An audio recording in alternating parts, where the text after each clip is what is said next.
যি ধৰণে আমি আশা কৰিছিলোঁ সেইদৰে জুবিন গাৰ্গৰ যি ঘটনা লৈ যি SIT ইনভেষ্টিগেশ্যন কৰি আছে ইয়াক প্ৰত্যাহ্বান জনাই এজন একিউজ শ্যামকানু মহন্তই সুপ্ৰিম কোৰ্টত আবেদন কৰিছে। এই আবেদনখন আৰ্টিকেল 32 কনষ্টিটিউশ্যন অফ ইণ্ডিয়াত আণ্ডাৰত ফাইল কৰা হৈছে সুপ্ৰিম কোৰ্টত। বেচিকেলি আপুনি কি হয় সুপ্ৰিম কোৰ্টত যদি আপুনি দেখুৱাব পাৰে যে আপোনাৰ মৌলিক অধিকাৰ ভংগ হৈছে but there is a violation of fundamental rights or for enforcement of fundamental rights আপুনি সুপ্ৰিম কোৰ্টলৈ ডাইৰেক্টলি যাব পাৰে। নহ'লে কি হয় আপুনি নিম্নতম আদালতত প্ৰথমতে যাব লাগিব, তাৰপিছত হাইকোৰ্ট, তাৰপিছত সুপ্ৰিম কোৰ্ট, এটা দীঘলীয়া প্ৰক্ৰিয়া। কিন্তু ফাণ্ডামেণ্টেল ৰাইট যদি আপুনি ভায়োলেট কৰা হয় তেতিয়াহ'লে আপুনি হাইকোৰ্টলৈ আহিব পাৰে। কিন্তু এই আবেদনখন সুপ্ৰিম কোৰ্টত কিয় কৰিলে তাতে যথেষ্ট জাষ্টিফিকেশ্যন এই আবেদনখনত দিয়া হৈছে। আজি ধৰক এটা বহুতে আলোচনা কৰি আছে যে SIT কিবা ভুলৰ কাৰণে বা SITয়ে কিবা শ্যামকানু মহন্তক কিবা সুবিধা কৰি দিলে নেকি যে তেওঁ দিল্লীত নামাৰ পিছত অধিবক্তাক লগ ধৰি পেলাই তেওঁ যিখন ওকালতনামা বা যিখন তাতে মানে আৰ্টিকেল 32 আণ্ডাৰত যিখন WP ক্ৰিমিনেল বুলি যিখন ৰেজিষ্ট্ৰেশ্যন হৈছে, ফাইলিং নাম্বাৰে হৈছে, এতিয়ালৈকে কেছ নম্বৰ হোৱা নাই কাৰণ কিছুমান ডিফেক্ট আছে, সেইবিলাক ঠিক কৰিব লাগিব। যে সুবিধা কৰি দিলে নেকি SITয়ে পিটিশ্যনখন বা এফিডেভিটখন ফাইল কৰিবৰ কাৰণে শ্যামকানু মহন্তক? কিন্তু সেইটো কথা সত্য নহয়। এইকাৰণে সত্য নহয় কাৰণ আমাৰ যদি কোনো ভাৰতীয় নাগৰিক যদি বাহিৰত থাকে তেতিয়াহ'লে আপুনি ইণ্ডিয়ান হাই কমিশ্যন বা কনচালেট থাকে, এম্বেচেডৰ থাকে, তেওঁলোকক ভাৰতীয় আইন ব্যৱস্থাত মানে এফিডেভিট এখন বা ওকালতনামা এখন তেওঁলোকৰ পৰা আপুনি তেওঁলোকৰ আগত আপুনি চহী কৰি পেলাই এখন চিল মোহৰ মাৰি আনি ভাৰতৰ কোৰ্টত ব্যৱহাৰ কৰিব পাৰে। মই আগতেও কৈছোঁ যে এই গোচৰৰ লগত মই কোনো ধৰণৰ জড়িত নহয়। মোৰ যিটো এনালিচিছ এইটো এটা কমপ্লিটলি একাডেমিক বা এটা লিগেল এনালিচিছে কৰোঁ কাৰণ ভুল তথ্যত আদালত নচলে। আদালত চলে তথ্য ভিত্তিৰ ওপৰতহে আৰু যিটো লিগেলি একচেপ্টেবল এভিডেঞ্চ হ'ব লাগিব। প্ৰথম ভুলটো মই যিটো এই SLPখনত দেখা পাইছোঁ এইটো কোৰ্টে হয়তো এইটো বা অসমৰ যি আমাৰ অধিবক্তাসকল তাতে থাকিব, যিটো লিগেল টীম আছে, হয়তো তেওঁলোকে সেইটো পইণ্ট আউট কৰিব। এই যিখন এফিডেভিট শ্যামকানু মহন্তৰ যিখন সুপ্ৰিম কোৰ্টত যিখন আবেদন কৰিছে এইখন এখন চাংমে কে নটাৰী পাব্লিক বুলি তেওঁ জহৰ বহৰ বুলি ছিংগাপুৰৰ এজন আমাৰ যেনেকৈ ইয়াতে নটাৰী থাকে তেনেকুৱা এজন নটাৰীত আগত মানে এইখন শপতটো লৈছে। কিন্তু মই ভাবোঁ যে এইটো একচেপ্টেবল এইকাৰণে নহয় কাৰণ ভাৰতীয় ন্যায় ব্যৱস্থাত যিটো আছে কৈছে যে নটাৰীটোতো আপুনি মানে যদি ফৰেইন কাণ্ট্ৰিত ল'ব লগা হয় তেতিয়াহ'লে অকল কনচালেট জেনেৰেল বা এম্বেচেডৰ আছে। এইটো এটা টেকনিকেল ডিফেক্ট আছে, এইটো হয়তো তেওঁলোকে যেতিয়ালৈকে কেছ ৰেজিষ্ট্ৰেশ্যন হ'ব এইটো এফিডেভিটখন একচেপ্ট নহ'ব পাৰে বা এই ডিফেক্টটো কিয়ৰ কৰিবলৈ মানে ঠিক কৰিবৰ কাৰণে শ্যামকানু হৈ যিসকল অধিবক্তাই তাতে আছে তেওঁলোকে এটা সুবিধা পাব। প্ৰথম কথাটো হ'ল যে এই আবেদনখনতনো শ্যামকানু মহন্তই কি বিচাৰিছে? শ্যামকানু মহন্তই এই আবেদনখনত 3টা প্ৰেয়াৰ দিছে বা 9টা প্ৰেয়াৰ দিছে। তাৰ ভিতৰত প্ৰথমটো প্ৰেয়াৰ হ'ল যে তেওঁ অসমত যিটো SIT ইনভেষ্টিগেশ্যনটো আছে এইটো ইম্পাৰ্চিয়েল নহয় বুলি কৈছে। কিয় নহয় বুলি কৈছে? যে ইয়াতে যিবিলাক অসমৰ যিবিলাক টপ এক্সিকিউটিভ আছে, অসমৰ টপ এক্সিকিউটিভ কোন CM, তেওঁলোকৰ যিবিলাক টুইটাৰ হেণ্ডেলত যিবিলাক টুইট কৰি আছে বা ৰাজহুৱাভাৱে মিডিয়াৰ আগত তেওঁলোকে যিটো বক্তব্য ৰাখিছে, আল্টিমেটলি SITটোতো ষ্টেটৰ কণ্ট্ৰলতে স্পেচিয়েল ইনভেষ্টিগেশ্যন টীমটো যেনেকৈ CBI বা NIA নিচিনা তেওঁ ক'ব বিচাৰে যে ইণ্ডিপেণ্ডেণ্ট ইনভেষ্টিগেশ্যন এজেঞ্চি নহয়, এইটো ষ্টেট কণ্ট্ৰলৰ আণ্ডাৰত থাকে। সেই গতিকে কৈছে যে ইনভেষ্টিগেশ্যনটো যিটো হ'ব এইটো ইম্পাৰ্চিয়েল নহ'ব। সেই গতিকে NIA বা CBIলৈ তেওঁ ইনভেষ্টিগেশ্যনটো হস্তান্তৰ কৰিবৰ কাৰণে তেওঁ প্ৰথম প্ৰেয়াৰটো হ'ল সেইটো। দ্বিতীয় প্ৰেয়াৰটো হ'ল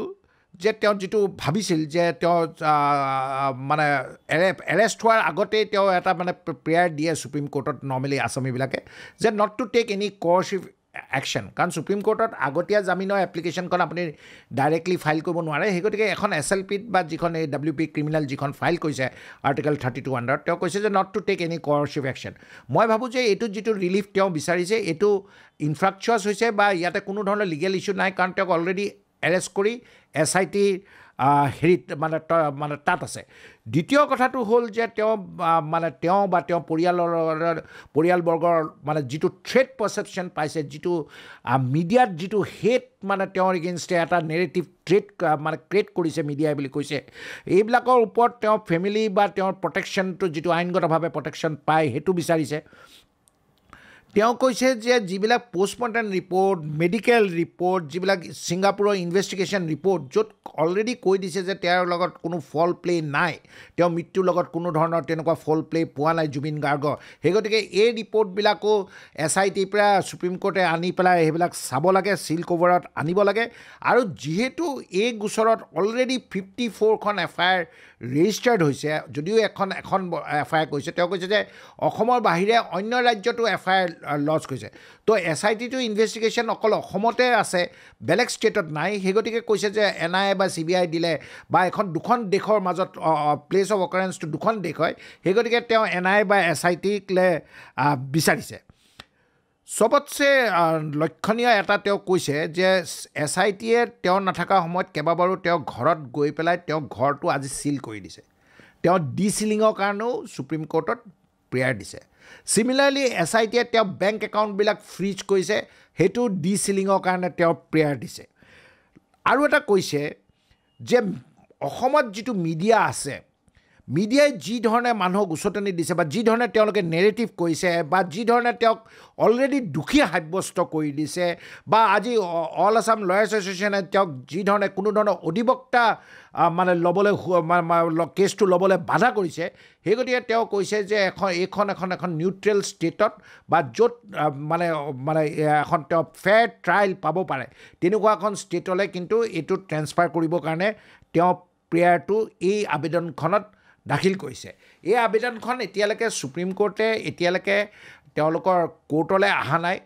বা কেছ নাম্বাৰো ৰেজিষ্টাৰ্ড হোৱা নাই এখন চিম্পলি ফাইলিং কৰিছে ফাইলিং কৰি পেলাই যেতিয়া সেই ডিফেক্টবিলাক যিবিলাক মানে কাৰিকৰী যিবিলাক টেকনিকেল ডিফেক্টবিলাক থাকে এইবিলাক কিয়ৰ কৰিলে ৰেজিষ্টাৰ হ'ব তাৰপিছত গম পোৱা যায় যে কোন আদালতত এইখন আহে আৰু আজিকালি গোটেই সুপ্ৰিম কোৰ্টৰ যিবিলাক হেৰি থাকে এইবিলাক আপোনালোকে লাইভ অনলাইন আমি প্ৰচিডিংছবিলাক চাব পাৰোঁ আৰু এটা কথা মই উল্লেখ কৰিছোঁ যে তাত তেওঁ বিভিন্ন সুপ্ৰিম কোৰ্টত জাজমেণ্ট দিছে যে এই যিটো অসমত যিটো পৰিৱেশ এতিয়া সৃষ্টি হৈ আছে তাত তেওঁ ফেয়াৰ ট্ৰায়েল নাই তেওঁ ৰিয়া চক্ৰৱৰ্তীৰ যিটো সুশান্ত ৰাজপুতৰ যিটো কেছ আছে সেইটো উদাহৰণ দিছে আৰু এজনী ছোৱালীৰ কেছৰ উদাহৰণ দিছে তাত কৈছে যে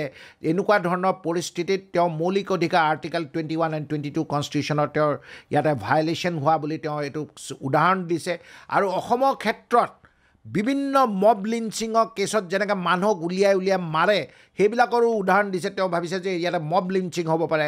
নীল অভিৰ কেছ কৈছে বিভিন্ন তেওঁলোকে উদাহৰণ তেওঁ কেছবিলাকৰ দিছে CMৰ যিটো টুইটাৰ মেছেজ আছে য'ত অল FIRs একেটা কৰিব লাগে সেইটো গাঁঠি দিছে কেছৰ FIR অল আছাম লয়াৰ্ছৰ বিভিন্ন ধৰণৰ এনেকচাৰ দিছে আৰু এটা কথা উল্লেখ কৰিব লাগিব যে এই পিটিশ্যনখনত তেওঁ এটা কথা মানে উল্লেখ কৰিছে যে জুবিন গাৰ্গৰ অলৰেডি ইপিলেচি এটেক আগতেও হৈছে আৰু ডিব্ৰুগড়ৰ পৰা তেওঁক গুৱাহাটীলৈ ফ্লাইটলৈ লৈ আনিছে সেই গতিকে জুবিনৰ ক্ষেত্ৰতো যিবিলাক ডকুমেণ্টছ মেডিকেল ডকুমেণ্টছ আছে সেইবিলাকো তেওঁ যে চিজ হোৱাটো বিচাৰিছে সেই গতিকে মই ভাবোঁ যে এইখন যিখন পিটিশ্যন তেওঁ ড্ৰাফ্ট কৰিছে it's a very well drafted petition বা তেওঁ যিখিনি তাত পইণ্টছ ইনক্লুড কৰিছে তেওঁ যিখিনি আমি আশংকা কৰিছিলোঁ যে এজন আছামীয়ে যিখিনি ল'ব পাৰে সেইখিনি তাতে তেওঁ লৈছে কিন্তু মই দেখিছোঁ যে এই পিটিশ্যনখনত যিটো ছেকেণ্ড কেছ যিটো বিত্তীয় কেলেংকাৰী লৈ পেলাই যিটো ছেকেণ্ড কেছ ৰেজিষ্টাৰ কৰিছে তাৰ কথা উল্লেখ কৰাটো এইখন পিটিশ্যনত মোৰ দৃষ্টিগোচৰ হোৱা নাই প্ৰায় 150 পেজৰ এখন পিটিশ্যন হয় আমি এতিয়া তন্নকৈ মই চাই আছোঁ কিন্তু প্ৰাৰম্ভিকভাৱে আমি যিটো ভাবি আছিলোঁ যে SITৰ কিবা নেগলিজেঞ্চ আছে নেকি বা SITয়ে সুবিধা কৰি দিছে নেকি সেইবিলাক ইয়াতে কোনো ধৰণৰ তেনেকুৱা উল্লেখ কৰা নাই কিছুমান যিবিলাক তেওঁ ৰিলিফ বিচাৰিছে সুপ্ৰিম কোৰ্টৰ সেইবিলাক অলৰেডি এতিয়া এইবিলাক ইনফ্ৰাষ্ট্ৰাকচাৰ হৈ গৈছে কাৰণ তেওঁ পুলিচ কাষ্টডিত আছে বাকী যিবিলাক ট্ৰেন্সফাৰৰ বেলেগ ষ্টেটলৈ ট্ৰেন্সফাৰ কৰা কেছটো বা ডিচিলিং কৰা কথাটো বা ডিফ্ৰিজিং অফ একাউণ্ট আৰু তেওঁ কৈছে যে এতিয়াৰ পৰা আৰু যাতে কোনো ধৰণৰ ইয়াতে আৰু নতুন FIR যাতে SIT নলয় আৰু কোনো ধৰণৰ কোৰ্টেও যাতে এনেকুৱা ধৰণৰ কগনিজেঞ্চ নলয় আৰু প্লাছ তেওঁ সুপ্ৰিম কোৰ্টক আবেদন কৰিছে যে এই কেছটো ষ্টেটাছ ৰিপৰ্ট এটা মানে আদালতত মানে সুপ্ৰিম কোৰ্টত উচ্চতম ন্যায়ালয়ত দাখিল কৰিব লাগে তেতিয়াহে তেওঁ ন্যায় পাব বুলি এটা আশংকা কৰিছে আৰু মই ভাবোঁ যে আমি ইয়াৰ ওপৰত আৰু মন্তব্য এইকাৰণে দিয়া উচিত নহয় কাৰণ আদালতৰ এতিয়ালৈকে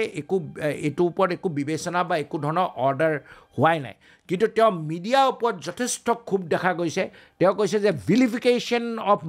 মি যিটো তেওঁ নেৰেটিভ মিডিয়াই ট্ৰেড কৰিছে বা তেওঁলোকে যিটো উচতনমূলক যিবিলাক কথা কৈছে তেওঁৰ জীৱনৰ প্ৰতি আশংকা আহি গৈছে বা তেওঁৰ ইয়াত কোনো ধৰণৰ ন্যায় নাপাব বুলি তেওঁ আশংকা কৰিছে আৰু সেই গতিকে কেছটো ইয়াৰ পৰা অসমৰ পৰা ট্ৰেন্সফাৰ কৰি লৈ যাব লাগে বুলি তেওঁ এই পিটিশ্যনখনত স্পষ্টভাৱে উল্লেখ কৰিছে